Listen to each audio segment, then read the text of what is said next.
So let's take a look at two linear equations in three variables. So let's just make sure that we understand this one thing. This right here is a plane. The fact that it has three variables means that it's a plane. It identifies a plane. This is a different plane. And if I want a plane to intersect another plane, and I just have two of them, there's no way that the planes, which go on forever in all, in all the directions, this goes on forever in this direction, that direction, right? If these planes intersect each other at all, the only way that they can intersect is in a line. And I've given you a little drawing here to accentuate the fact that these are intersecting right here at this line. And so when we're taking a look at two equations in three variables, we're not going to be able to have a single point that is the solution. Okay, and that's why we say that we need three equations if we have three unknowns to be able to find a specific single point that is the solution. So let's go ahead and take a look at how we would work with this when we only have two equations. We're going to act like we have three. We're going to go ahead and decide a variable that we're going to eliminate. So I'm going to focus on the y variable. So I'm going to multiply this whole equation by 2. So let's see what we get. I'm going to put this right down here. So I have 10x minus 2y plus 4z is equal to 26. Okay, so that is now gone. And now I want to take the two equations and add them together. So I add this column here, and I get 13x. This column goes away. I add this column. I have negative 5. And positive 4 is negative 1z. And then I'm going to add this column here. I get negative 16 and 26 gives me a positive 10. Now, in a normal in a normal three equation system with three variables, I would have two other equations that I could put together and create an equation that just has x and z in it, like that one.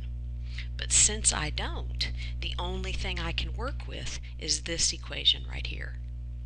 So because my answer is a line, I'm not going to have a single point. What I'm going to have is this. I'm going to have a line that's in terms of, a solution in terms of one of the other variables. So here's what I'm going to do. I'm going to decide either x or z.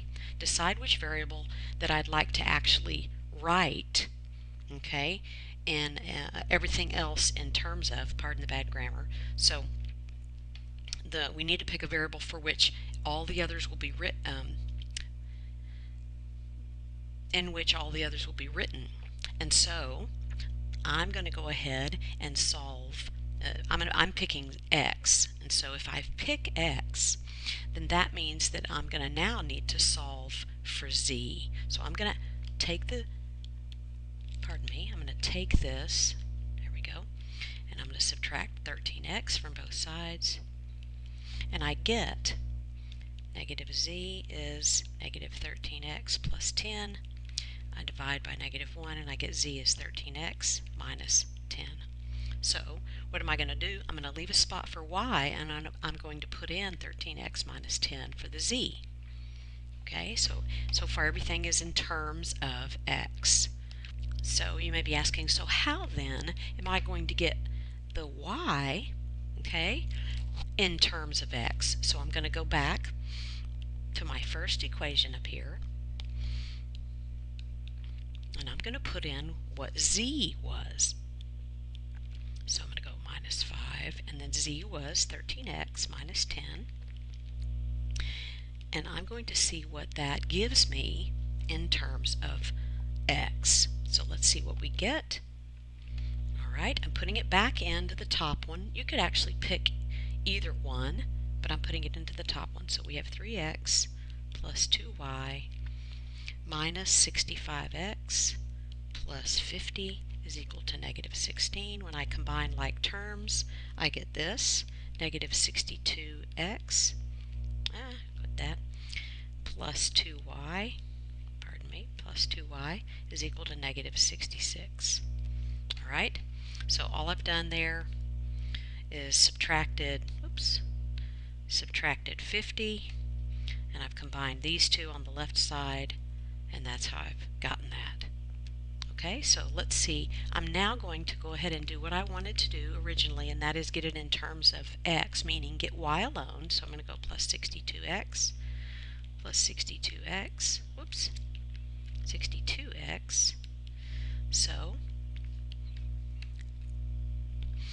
I have 2y, let me give myself some more room, is equal to 62x minus 66, divide by the 2, and I get y is 31x minus 33.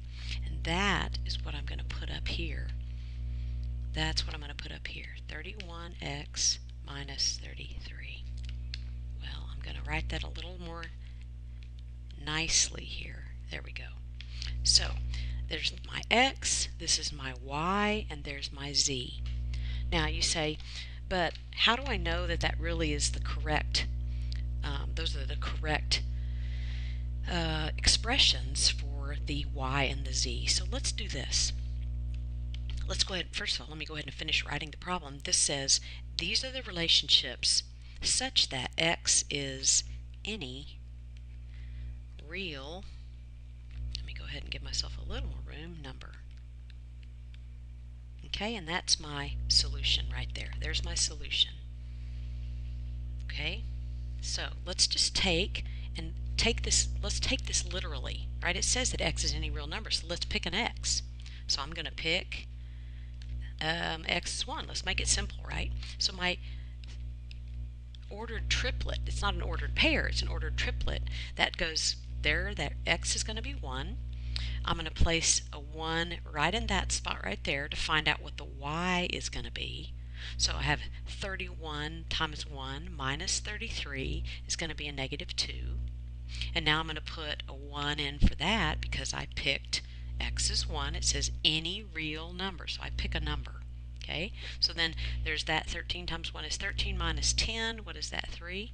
And there's an ordered triplet that actually makes these two equations true, and you could put them back in, right? If I put this for x, this for y, and this for z, it actually would make this equation true and this equation true. So I know that that is a point somewhere here, right? Somewhere here on this line, that's a point. 1, negative 2, 3. Okay? Hope this was helpful. Thanks for watching.